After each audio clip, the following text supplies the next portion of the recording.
Hello everyone, welcome to this session of Textbook Super Coaching. Myself Preeti, your Paper One faculty. So I hope everyone is fine. और आज हम discuss करने वाले हैं offline versus online exam regarding और exam का difficulty level के बारे में हम डिस्कस करेंगे. So before starting the session just note down our free classes timing, क्योंकि अभी आप लोगों को पता है कि पेपर वन काफ़ी गेम चेंजर रहने वाला है. तो आप लोगों को पेपर वन की रेगुलर क्लासेस अटेंड करनी है. Those who are not paid aspirant, तो आप लोग यहाँ पर 10 o'clock यूट्यूब पे है और 11:30 आपको टेक्स्ट बुक ऐप पे मिलेगा. ये बिल्कुल फ्री सेशंस हैं. मेरे जो डेज हैं ट्यूसडे, थर्सडे और सैटरडे को हैं, और उसी के साथ साथ करंट अफेयर हम लोग संडे को करते हैं 3 बजे. ओके, सो वीडियो में आप लोग एंड तक जरूर बने रहिएगा, क्योंकि यहाँ पर मैं आपको एग्जाम का डिफिकल्टी लेवल के बारे में भी डिस्कस करने वाली हूँ और ऑफलाइन एग्जाम के अंदर किन किन बातों का आपको ध्यान रखना है वो भी हम डिस्कस करेंगे. कोई भी डाउट है regarding paid course, booster course, structured course, जो भी आपका डाउट है आप इस नंबर पे कनेक्ट कर सकते हैं, या फिर डिस्क्रिप्शन बॉक्स में आपको एक गूगल फॉर्म दिया गया, आप उसको भी फिल कर सकते हैं. तो let's start with the video and join this Telegram group for important updates like daily YT session PDF है, डिस्कशंस हैं. कोई भी आपका डाउट आता है, we are 10,000 plus students over here, तो यहाँ पर आप अपने पीयर्स के साथ डिस्कस कर सकते हैं. तो अगर मैं बात करूँ यहाँ पर आपका offline online exam and offline exam, जैसे कि अभी तक जब से एनटीए ने मोर्चा संभाला था और लास्ट जो आपका साइकिल दिसंबर 23 गया है, तो वहां तक आप लोगों का ऑनलाइन मोड था और बच्चे इसके काफी यूज टू हो चुके थे, है ना. बच्चे काफी इसके यूज टू हो चुके थे. ऑफलाइन एग्जाम अब क्योंकि आदत यहाँ पर छूट चुकी थी कि पेन पेपर बेस्ड एग्जाम है, किस तरीके से इसको फिल करेंगे, क्योंकि यहाँ थोड़ा सा आपको प्रेजेंस ऑफ अपने आप को एक्टिव रखना पड़ता है. जैसे कि काफी बार फ्लो के अंदर क्वेश्चन नंबर 14 का आंसर आपको कुछ फिल करना था, वो आंसर आपने बाई चांस स्किप करना था और गलती से आपने वो 15 का कर दिया. ये छोटे छोटे मिस्टेक्स का आप लोगों को काफी यहाँ पर ध्यान रखना पड़ता है. तो अगर मैं ऑनलाइन और ऑफलाइन को कंपैरिजन करूँ, देखो एक चीज आप अपनी लाइफ में हमेशा याद रखिएगा, चेंज होना या चेंजेस को देखना, चेंजेस को इम्प्लीमेंट करना, ये हमारी लाइफ में चलता रहेगा. तो इस चीज के लिए हम पैनिक करें, वो चीज पर्सनली मुझे वो सही सा नहीं लगता है. कि जैसे कुछ स्टूडेंट्स को लगता है कि ओएमआर बेस्ड हो गया है, बहुत ज्यादा टाइम लगेगा. ऑनलाइन में आप लोगों को बहुत फ्लेक्सिबिलिटी थी, एक बटन से क्लिक किया और जस्ट आंसर आ जाता था. चेंज को एक्सेप्ट करना लाइफ के अंदर बहुत इंपॉर्टेंट पार्ट है. अब क्योंकि जून में आपका एग्जाम है, 16 जून को है, ठीक है, अभी के लिए 16 जून को है, वो आगे पीछे हो जाएगा डेफिनेटली, क्योंकि यूपीएससी और वो क्लैश करते हैं. तो यहाँ पर अब ये बताइएगा, अभी 1 मंथ तक आप इसी सिनेरियो के अंदर बैठेंगे कि ऑफलाइन कैसे करूंगा कैसे करूंगा, या फिर आप उतना ही समय अगर आप अपनी स्टडी पे देंगे तो सारी चीज आपके हाथ में है.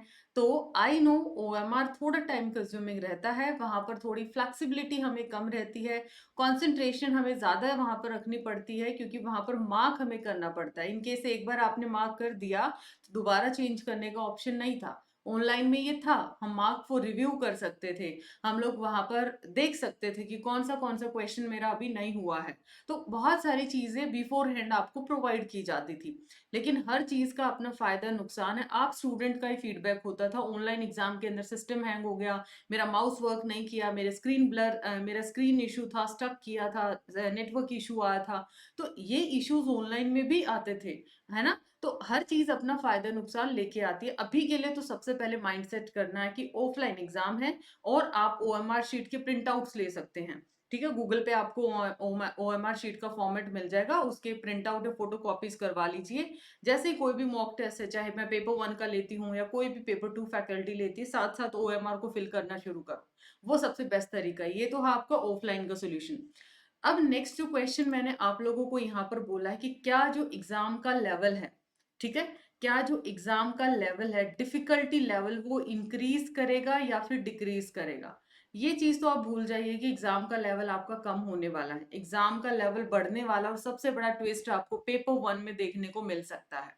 पेपर वन के अंदर क्यों ट्विस्ट? बिकॉज आप एक्सपर्ट है पेपर टू के, चाहे कोई बच्चा अपना पोल साइंस का है, चाहे कोई हिंदी है, इंग्लिश है, हिस्ट्री है, वो अपने आप में एक्सपर्ट है, क्योंकि कहीं ना कहीं 5 साल स्टडी किया है तो उसे 50% अपना सिलेबस आता है ना.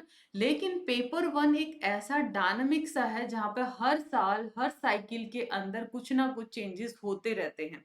आपने देखा होगा जून की साइकिल में कुछ न्यू टॉपिक मिले, फिर दिसंबर में, अब पक्का से अब फिर से जून के अंदर कुछ ना कुछ एडिशन मिलेगा, तो अप टू डेट यहाँ पे रहना पड़ता है। पेपर वन काफी डायनामिक चला जाता है, तो एग्जाम का लेवल अभी क्या करेगा, डिफिकल्ट होगा।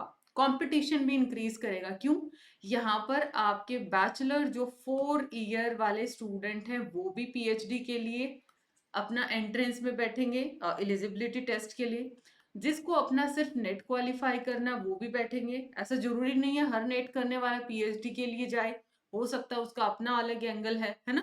तो उसके साथ साथ जेआरएफ वाला, तो अब रिजल्ट आपका 3 कैटेगरीज में है, जेआरएफ है, नेट है, पीएचडी है। इस तरीके से कैटेगरीज हैं आप लोगों की, और उनकी बाइफर्केशन आपने देखा भी है। ये 3 यहाँ पर मेजर मेजर चीज आपको देखने को मिलेंगी। तो बैचलर वाला बच्चा बैठा है, एक ऐसा एस्पिरेंट था जिसको सिर्फ पीएचडी करना था अपनी मास्टर के बाद, है ना। अब वो चाहता था, मेरे लिए काफी बार ऐसा होता, आप देखेंगे काफी एस्पिरेंट को जो पीएचडी कर रखा है बट नेट क्वालिफाई नहीं किया, मे बी उनको टफ लगता है या उनको रिक्वायरमेंट नहीं लगती है, तो पीएचडी तो कर लेता बट नेट नहीं करता। लेकिन अभी अगर उसको अच्छी यूनिवर्सिटी में जाना है, मेजर यूनिवर्सिटीज इसी रिजल्ट से डेटा को पिक करेंगी, तो उसको भी नेट देने के लिए आना पड़ेगा, उसको भी मेहनत करना पड़ेगा, है ना। तो ये चीज है, इतने सारे एंगल को देख के पेपर वन का जो कंपटीशन है, गेम चेंजर बैठने वाला, वो पेपर वन बैठने वाला है। पूरे पेपर को देखते हैं तो पेपर टू में नो डाउट चेंजेस आपको मिलेंगे थोड़े बहुत, बट ऐसा सिलेबस से बाहर तो नहीं जाएगा। पेपर वन में बिल्कुल आपका ड्रास्टिक चेंजेस देखने को मिल सकता है, लेवल ऑफ डिफिकल्टी आपका इंक्रीज हो सकता है। तो पेपर वन की आपको एक भी क्लास मिस नहीं करनी है, आज से ही आपने ठान लेना है। अगर आप लोग पेड एस्पिरेंट है और या फिर ज्वाइन करना चाहते हैं, अभी जस्ट आपका 22 से बूस्टर कोर्स शुरू हुआ है, तो आप लोग ज्वाइन कर सकते हैं and apply Preeti H faculty code for maximum discount. उसके साथ साथ अगर आप फ्री एस्पिरेंट है और आप नहीं अफोर्ड कर सकते, आप फ्री सेशंस को ही फॉलो करते हैं, तो आपने टारगेट करना है कि आज से लेके टिल एग्जाम मैंने एक भी क्लास मिस नहीं करना, चाहे मुझे रिकॉर्डेड ही क्यों ना देखनी पड़े। एक्सेप्शन आ जाते हैं फैमिली में, काफी बार अदर रिस्पॉन्सिबिलिटीज हैं, बट हाँ डेली बेसिस पे मुझे वो वाला काम अपना कंप्लीट करना है पेपर वन के लिए। तो ये जो स्कोर है आपका काफी बैलेंस कर पाएगा और आपकी ये जर्नी काफी ईजी रहेगी। तो I hope this piece of information is informative. और रेस्ट ऑफ ये 26 को आपका स्कॉलरशिप टेस्ट है, तो ये टेस्ट आप जरूर दीजिएगा। और इसके लिए आप ओएमआर का एक प्रिंट आउट ले सकते हैं, प्रिंट आउट या फोटो कॉपीज तो आप तो निकाल लीजिए ओएमआर शीट्स की, जिसके अंदर 150 क्वेश्चंस हो। आपको गूगल पे बहुत सारी इमेजेस मिल जाएंगे, 150 क्वेश्चंस का निकाल लीजिए और उसी की फोटो कॉपी उसी पे फिल कर करके प्रैक्टिस कर लेना है आपको, है ना।